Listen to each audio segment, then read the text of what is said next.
It was a calm evening in Johannesburg on August 5th, 1962, when the silence of the night was broken by the arrest that would change South Africa's history forever. Nelson Mandela, then a rising figure in the struggle against apartheid, was quietly tracked down by the police and taken away. That single moment marked the beginning of 27 long years of imprisonment that would transform him from a man into a legend, a global symbol of endurance, courage, and the relentless pursuit of freedom. In a matter of minutes, his world was turned upside down. The bars of a prison cell became both his confinement and his test of spirit. When Nelson Mandela finally walked free in 1990, he stepped into a world very different from the one he had left behind. South Africa was on the edge of change, and Mandela had become a symbol of that transformation. Yet, while the nation rejoiced, the man himself returned to a personal life that had been fractured by years of separation. During his imprisonment, his wife, Winnie Mandela, had evolved into a formidable political figure, admired, feared, and controversial. Her fiery energy had kept the anti-apartheid movement alive in the streets when Mandela was silenced behind walls. But in the midst of that power and danger, rumors began to swirl. Rumors of secret affairs and emotional distance that would soon shake the foundations of their marriage. Even after facing isolation and torture, it was this personal betrayal that wounded Mandela most deeply. The love that once united them could not withstand the weight of years apart, political struggles, and whispers of infidelity. Despite their efforts to mend the rift, the emotional distance only grew wider until Mandela, in 1996, made the painful decision to end the marriage. Their divorce closed one of the most complicated and emotional chapters in South African history. The story of love and loyalty tested by revolution and time. Long before Winnie entered his life, Nelson Mandela had already been married once. In 1944, at the age of 26, he wed Evelyn Mace, a nurse from the Eastern Cape.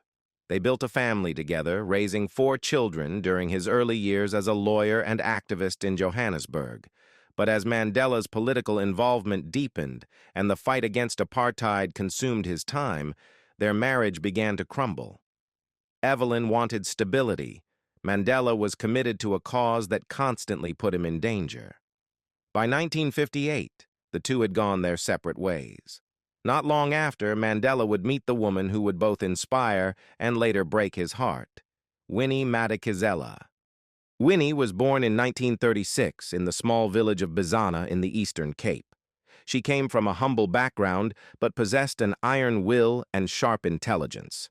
Her pursuit of education led her to become one of the first black female social workers in South Africa. She moved to Johannesburg for work, a city pulsating with political energy and resistance. It was there, in 1957, that destiny brought her face to face with Nelson Mandela. He was 39, already a respected lawyer and activist within the African National Congress, and she was 21, bold, beautiful, and unafraid to challenge authority. Their first encounter was electric. Winnie was captivated by Mandela's calm confidence and moral conviction, while he was drawn to her courage, intellect, and sense of justice. They shared not only an attraction, but a dream, the vision of a free and equal South Africa. Their love grew quickly, but in dangerous times. Under apartheid, every move of black activists was watched. They had to meet in secret, exchange letters through trusted friends, and hide their romance from a regime that sought to crush any sign of defiance. Still, their bond only grew stronger. Mandela saw in Winnie a woman who could stand tall beside him in the struggle, while Winnie saw in him the embodiment of her hopes for a better nation. In 1958, they sealed their union in a traditional ceremony that blended Xhosa customs with Christian faith, a celebration not just of love, but of shared destiny. Friends and fellow activists viewed their marriage as the joining of two powerful spirits united by purpose. A year later, Their first daughter, Zenani, was born, followed by Zinzi in 1960.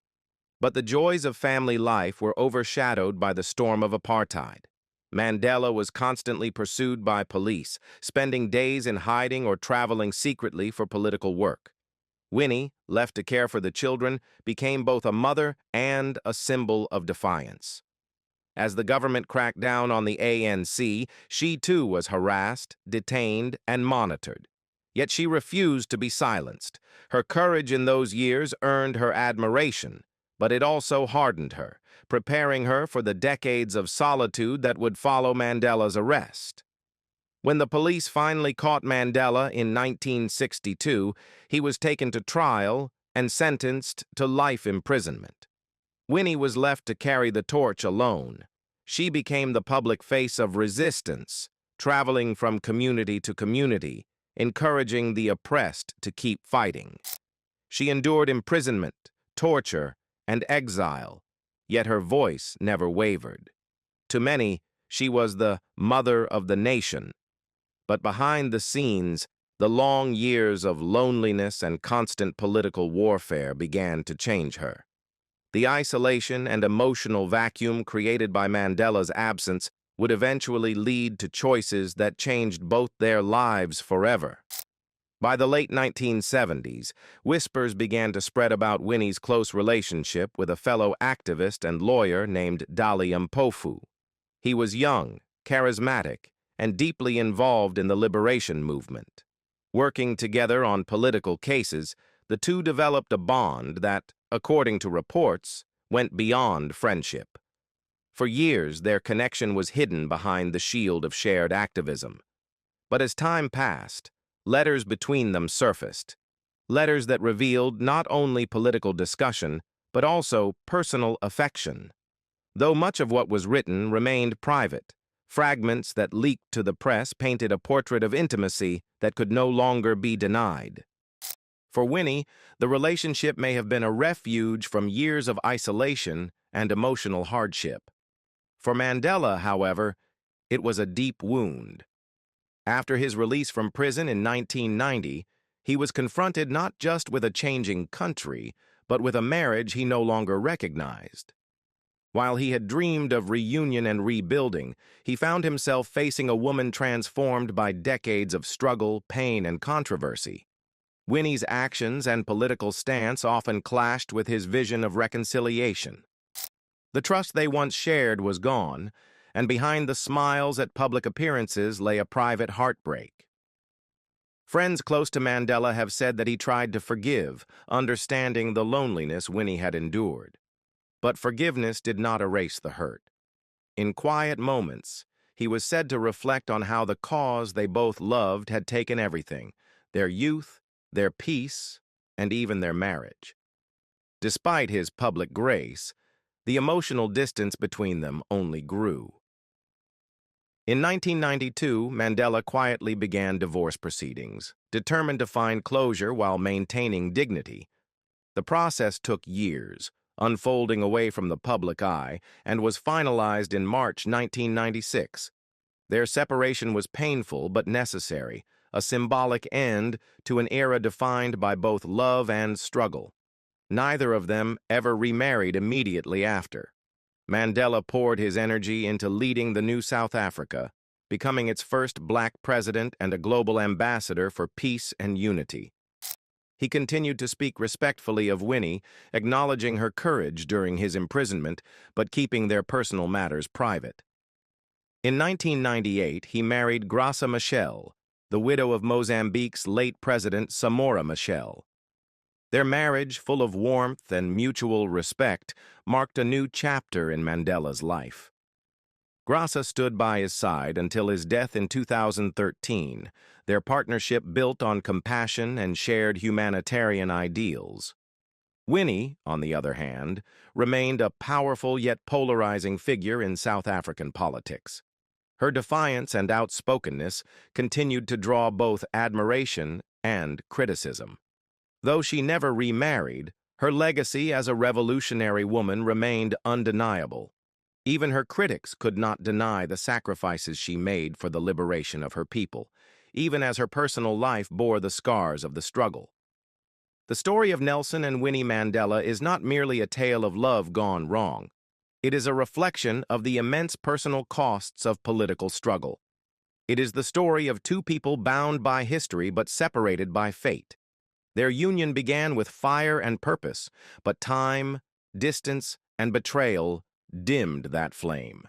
Yet through it all, both continued to fight for justice in their own ways, leaving behind legacies that shaped an entire continent. Nelson Mandela once said that freedom is not given. It must be earned through struggle and sacrifice. In many ways, that truth applied not only to his nation, but also to his own life. He sacrificed family, love, and comfort for the sake of a greater dream.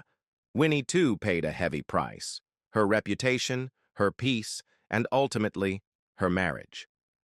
But together, their journey reflects the complexity of human resilience, the ability to love deeply, to fall, to forgive, and to keep moving forward in the name of something greater than oneself.